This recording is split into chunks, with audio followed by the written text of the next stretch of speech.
Morning everyone, it's Tom and Phil here from Comfort Lettings, and we just wanted to give you a quick summary of some of the key items, key takeaways from the budget announcements that happened earlier this week. So we were just going to run through very quickly with you our sort of top picks for people who are in property, and to give you an idea about how that might impact you, or possibly not. But yeah, we'll kick off. So stamp duty land tax. Phil, for those who need reminding, what is stamp duty land tax and what was announced on Wednesday? Yeah, so reminder to everyone, stamp duty land tax, we pay it when you purchase property, and as an investor, so most of you watching this, we pay an additional 3% amount as well, but this is covering the bit that the majority of first time buyers and people pay. So normally you purchase a property for less than 125,000 and you don't have to pay any tax or stamp duty.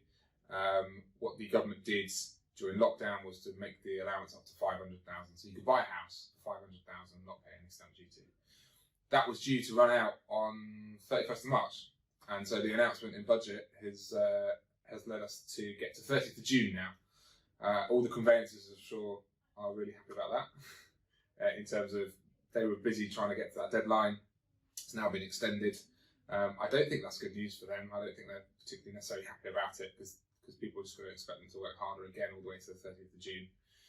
There's a little bit of tapering going on. So between July, August and September, if you buy a house that's £250,000 or less, then you don't pay any.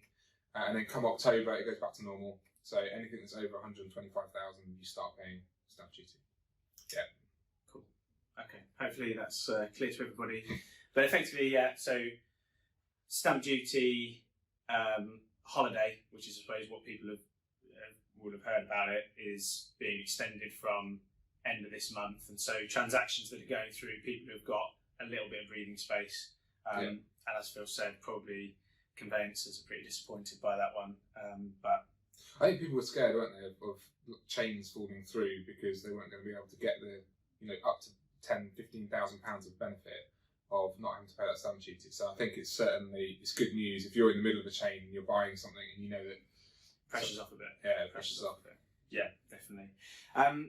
So next announcement that I thought would be useful just to cover off was Furlough Scheme. So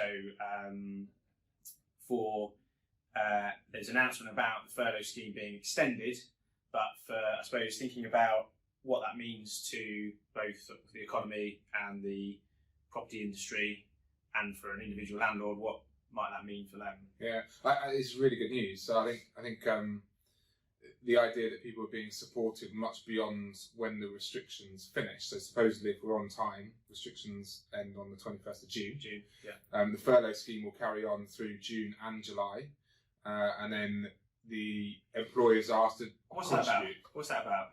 I've seen loads of memes about this. Presumably, there's plenty of memes out there with head scratching going on, saying, furlough carrying on beyond the end of the thing. But so seemingly, some people are sort of head scratching, going, "Why is that important, or why should that happen?" But I think there's a view on that, right? Yeah, I think the view is that as an employer, you may not bring all of your staff back to full capacity on the sense that you might be worried about whether all of your income is going to start coming in. So I think the idea of supporting the cost base is that employers can get confidence from when they've reactivated in the fullest sense post the 21st of June, that they are confident that all the money's going to come in, and therefore they've got time to then bring all of their staff back, because they might only come to 80%. So it's about getting businesses up to speed. I think so. Yeah. And once they're up to speed, everybody can be brought back in, but you might not be able to do it from a cold start on day one. Yeah, and translating it to property, why does that matter? It's that, if your tenants are still being paid but they happen to be on furlough, and actually their employer isn't quite sure about whether to bring them back or not, for property investors, for landlords, the confidence factor is that rent is more likely to be paid through this period. Ultimately, that's what I think it leads to. So that's great. Some local good news here. So East Midlands Freeport. I'd never heard of it. What's one of those, Tom? I'm not sure. We're going to explore what we think it might mean. It's obviously, localised here. So an announcement was made on Wednesday as part of the budget that we were going to have 8. Was it 8? 8 free ports. 8 free ports. I can't tell you where the others are because I don't actually care very much because we're in the East Midlands. But we've got one, right? Which is amazing news. And I must admit, I didn't expect us to have a port right in the middle of the country. Not a free one either. Not a free one, but we have actually got a port just down the road, on the other side of the M1. So we've got a free port here in Nottingham. We've been trying to read what this means, and I must say, in the budget docs, this was the one that there's still a bit of like, we're working this out, but in our view, this is what it's going to look like. So we thought we'd just give you an idea or a quick overview of what that might be. So I know what it's not. So you can't go and get alcohol tax-free or anything like that from your free port. There's no you were going to say a ferry. Sort of concessions for that. But it's aimed really at medium to large sized businesses. So your kind of local self-employed people, maybe it doesn't impact them, but it might do indirectly. The idea is that medium, large sized businesses can buy property, and there'll be favourable terms on that in terms of tax. It all gets quite complicated in terms of how companies can get benefits from investing in an area, but ultimately it makes them easier to spend money and get it back. That they would have the ability to employ people and not pay so much national insurance. So again, it makes employment in the area higher. And then there's some tax favourable so on business rates. So normally companies pay business rates for like an office, like here. In the free ports, it's proposed that there wouldn't be any business rates for businesses to pay. So what it's to encourage is inward investment into an area. And then as a consequence, that has a knock-on and rolling impact onto employment in the area, which should be up. So for anyone investing in the East Midlands, that's just a good thing. It's like a mini Luxembourg. Yeah, well, we could call it that, couldn't we? Yeah, I'm getting the train to Luxembourg. So if HS2 comes here as well, I think it's all in sequential order of we need more investment in that area, because if HS2 hub, which is going to go there, is to go there, then you want more people, more activity in that area. Okay. So certainly, whilst the finer details have perhaps not been finessed, it certainly sounds as though it will drive inward investment into this area of the country, which for businesses, for people, for the local economy, this is all good news. There's more people here, there's more job prospects. For landlords, there's obviously more rental demand, there's more people wanting property and things like that. So that's generally good news. Yeah, it's good news. Fantastic. Cool. I've been putting this one off. It was second in my list, but I think we do need to tackle it. It's the sort of the dreaded, like the tax one. Now, it was specifically Cork Tax, which I thought was interesting. Corporation tax, so tax that limited companies pay, and of course, lots of people will have spent the last 5 years being advised and moving property into limited company structures. So it's obviously we were keen to understand what was the announcement going to be in relation to corporation tax. It certainly felt like there was going to be something announced, and therefore, what was the announcement and how will it actually be impacting people? I think that's what we're keen to know. So firstly, I think most people. And can I say something? Yeah. You're an accountant. I'm not an accountant. You can interject as soon as I say something. Most people are not accountants, so let's keep this as low hanging fruit as possible. Tom can interject 5 times during this part. On your behalf. So firstly, I think vast majority of people own property still not with a limited company structure. So I think it's important to say for those people, nothing particularly has changed. So that's where you own property basically in your own name, or your husband or wife, or whatever. You own it just. Yeah, you had it, you moved out, and you're now renting it out. You declare that on your self-certificated assessments. Yeah. So, thanks for correcting. Self-assessment, yeah. So I don't know what a self-certificated assessment is, but Tom thankfully is here to correct me. So on your self-assessment, you fill that out, and you pay whatever level of income tax you happen to be at. And that's typically 20%, 40%, or 45%, depending on if you're an additional rate taxpayer. How lucky you are. And so for some people in the recent years, if you were a higher rate taxpayer, it made sense to put a company into a limited structure. Now, some people have done that, we know, and we've got plenty of clients who do have properties in limited companies. Yeah. So for those people, then this bit really is for you. I guess it's also for those people who were thinking about putting property into a limited company. So the headlines were corporation tax to rise for those companies who can afford it. I think that was the way it was pitched. corporation tax to rise to 25% for those companies who are earning £250,000 of profit per annum, and that change wouldn't happen until April 2023, so sometime away. Yeah. So again, looking at those landlords who own property in a limited company, to achieve £250,000 of profits, this isn't income, this is profit. So you would have had to pay all your interest on your borrowing. Yeah. You would have to pay your letting agent to do the work for you, which is, that's good, well done. You have to pay any maintenance and repairs. So to actually have £250,000 of profit is some going, and you're looking at having 20 properties in your portfolio, sort of plus. So for those people with 3 or 4 properties in a limited company, it's probably not going to impact you. Okay. But circumstances, just depend and are unique to you. So, and is there some? And there's also a bit of ambiguity here that goes on between 50 and 250,000, and without getting too complicated about it. But I appreciate sometimes when things are complicated, there's only one way to. It is just complicated, and you have to understand it. But how does it work? Is it just a straight line, diagonal line, or it depends which way you present it. I think the way Rishi said it in the budget. The way Rishi said it in the budget, I think, made it sound quite favourable. That if your company has £50,000 of profit or less, you continue to pay 19% corporation tax, which by comparison across the world is a low rate of corporation tax. By the time you get to 250,000, you pay 25% on everything. So there's a catch up in the middle. So the bit between 50,000 and 250 is actually going to be taxed at a marginal rate of 26.5%. So it's being taxed at a higher rate to catch up the lower taxed bit, so that when you get to 250, it was as if everything was being taxed at 25%. Yeah. Okay. Now, people haven't quite understood that. It's actually a return to corporation tax models of 10 years ago. That was the way it used to work. So, tax accountants and stuff are familiar with this. And to be honest, they're not very happy about it because it does complicate things a little bit, because you've got to consider that actually this little bit of income is going to be taxed at a higher rate than even 25%. It's taxed at 26.5%. Okay.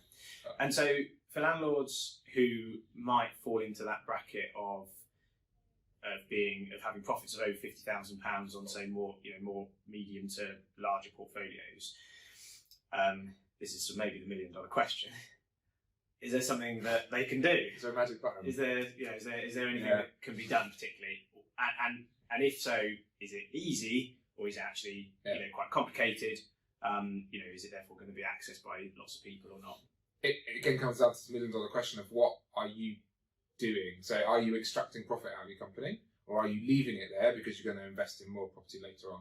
I think ultimately, if you set up a limited company in the first place, it's probably because you are a higher rate taxpayer, or you expect to be a higher rate taxpayer in the future, and you were probably planning on not drawing too much of that money out of the company. So it becomes expensive when you basically want money out of your business bank account in order to spend personally.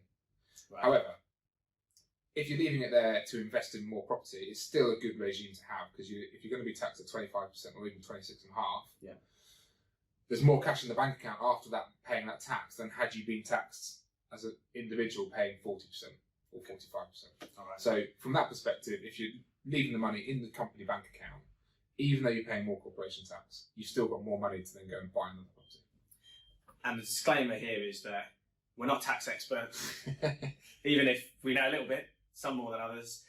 So it's always worth, as Phil said, seek professional advice on this and guidance. And clearly, probably there's different answers to these questions for different people, depending on what it is you want to do. I'll say one thing, which is it's not advice, but maybe a tip that you can ask your accountant. Tip. If you are extracting the profits, if you do pay out dividends from your company, and at the moment it's just you and potentially a partner that get those dividends, then it is going to be fairly expensive to pay a marginal rate of corporation tax of 26.5% and then pay 32.5% dividend tax. It basically means that you'll end up with 49 pence in the pound by the time it arrives in your pocket. So one thing that can be looked into with your accountant for sure is succession planning. It's quite complicated, tax planning, but it's definitely something that should be thought about in terms of any any sons or daughters or anything like that, or any other family members that you want to be included, they could hold shares and therefore participate in the dividends. And it works particularly well for people who are under the age of 18, because often they have no earnings, but they still, under UK tax law, you still get the £12,500 of income tax-free. So you can actually have a son or daughter as a shareholder receiving dividends, and that wouldn't be taxed. There's definitely processes you need to go through to get there, but it's definitely something you should talk about with your advisor. Brilliant. Top tip.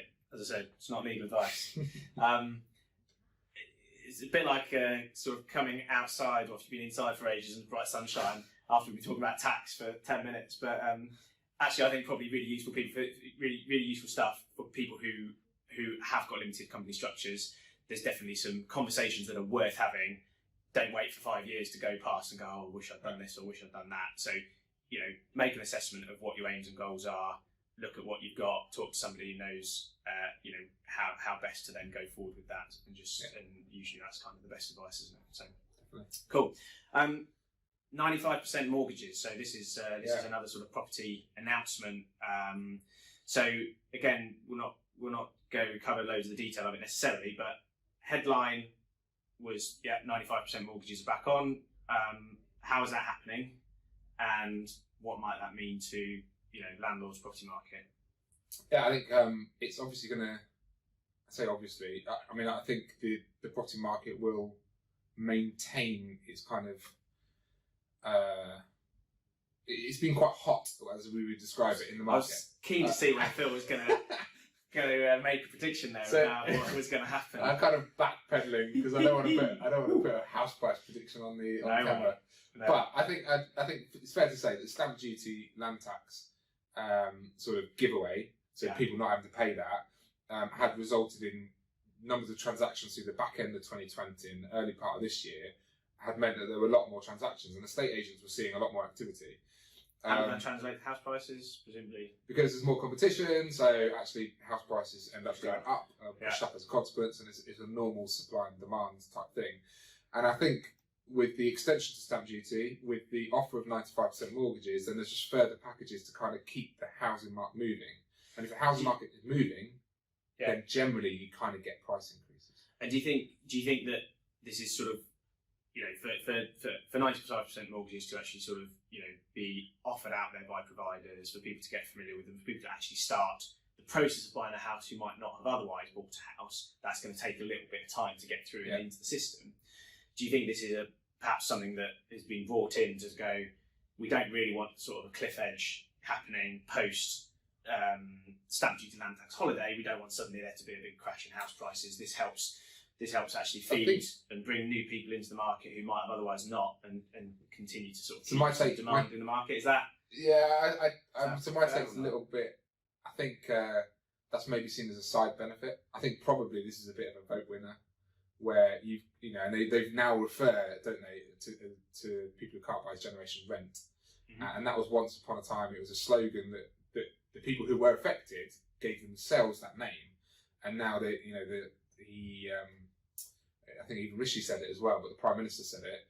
We want to turn generation rent into generation buy, and that will be, I think, the Conservatives' sort of promise to the younger generation, which they don't get many votes. So I think this is a bit of a political thing, but also to prop up the housing market as well as a side benefit. But so at a 95% mortgage, it basically means what in terms of deposit? It's literally 5%. 5% of the purchase price. The mechanics of this are a little bit more complicated behind the scenes. So banks will effectively give 95%, but the government are guaranteeing via an insurance policy part of that. And that, it gets a bit complicated, but the very simple part of it is people can put a 5% deposit down. Now, it's not restricted to first-time buyers only. That's the important thing. So it's home buyers. Okay. And is there a cap on, can you go and buy £1 million house if you've got not the quite. deposit? Yeah, so up to 600,000, I think the number is from the top of my head. But and actually, for first-time buyers in London, it sounds crazy here in the East Midlands that a £600,000 house would be a first-time buyer's house, but certainly in parts of London that actually is what faces people, doesn't it, as a choice for their sort of first home. So I guess presumably that quite But it's what for feels anyone. like quite a generous limit is actually there, but it's not actually first time buyers though. Yeah. No. But here in the East Midlands, if you've got people who are moving, so you already own a house and you're moving, and you're buying something that's less than 600,000, then this is available to you. You don't have to be a first time buyer. So definitely, there's lots of people who can take advantage of it.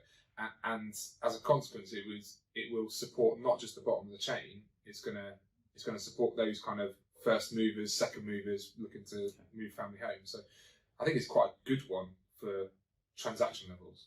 And landlords as well. Presumably, it simply means that there's more people.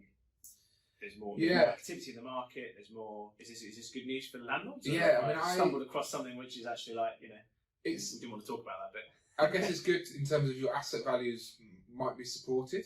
If you're trying to buy, it might mean you've got a bit more competition from other people. So, where a landlord might have been able to raise a mortgage, have enough for a deposit, buy a house, it's more likely that home buyers are going to be in the marketplace. So it could mean. It depends where you're at in terms of what you're trying to achieve at that particular point in time, perhaps. Did we say, and if we didn't say, is this open to landlords buying buy-to-let property? No. Did we say that? We didn't say it. No, we didn't say it. Okay, so this is an important point, right? So it's not available to landlords. It's not available to buy-to-let. It is for your kind of family home type purchase. Cool. Great. I think last thing that we should probably then just mention. Is that it? I think so. That we were just going to talk about was. Well, there is one thing: the frozen bits. The frozen bits. The frozen bits. Frozen bits. That's what we're going to talk about. So everything else is frozen, basically. So income tax, VAT, capital gains tax, your pension contributions, lifetime allowance, inheritance tax. All of those have been untouched. There are reviews happening on these areas, so it could be that there's news to come in months and years to come. But for those of you who do have companies and you do wish to sell them and you pay capital gains tax, or you sell your shares, you pay capital gains tax, you've still got your £12,300 allowance each year, so that's not gone, that's stayed, which again is good for people selling property, if that's what you're doing.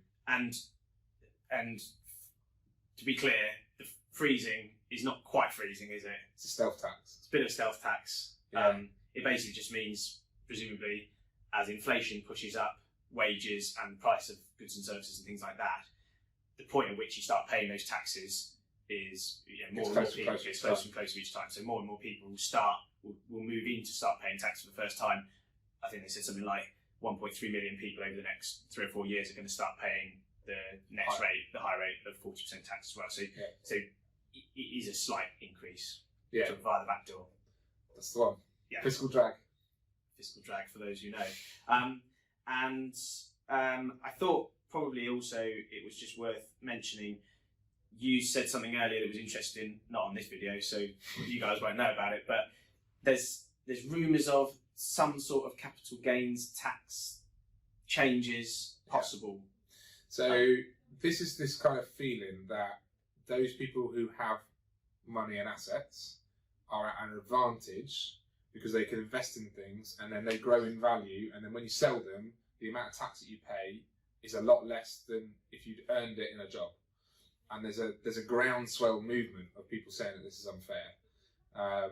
Now, typically, the reason why that was always less tax is because it encouraged people to invest in things. Yeah. So the tax system was trying to encourage people not just to store their money in their bank, but actually put it into something that's going to help the economy move. But politically, maybe it's interesting to have capital gains tax at a more even keel with income tax.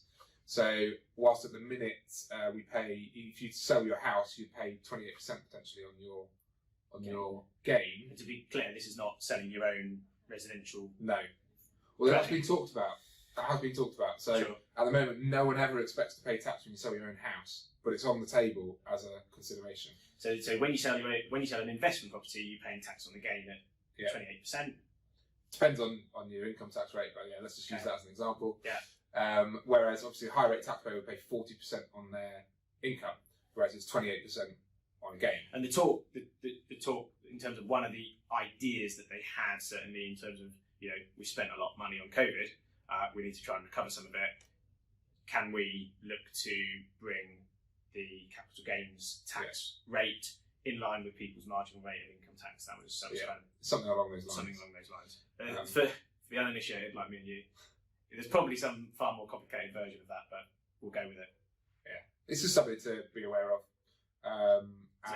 Anything that anyone could do about that? Not really. If you're in assets, not particularly. I mean, if you're looking to exit in the next 5 to 10 years, then it's definitely something to keep an eye out for, because it could be that exiting earlier is better than exiting later. So that's just the consideration. If you're invested in capital items, so stocks and shares, property, or your own business, and actually you don't plan to do anything with it for the next 20 to 30 years, then it's probably nothing you're going to do. You're just going to ride the cycle of fiscal changes. But that's the only time to consider it. Cool. I think that's it from us. Hopefully that's been interesting, enjoyable. A few people got in touch after we did some live coverage about the budget on Wednesday and had a couple of questions. So we're going to go answer those in a bit. But if you've got any questions about any of the things that we've talked about today, I appreciate, in some senses, we've delved into a few things with a bit more detail, but in other senses, there's probably still lots of things we haven't covered.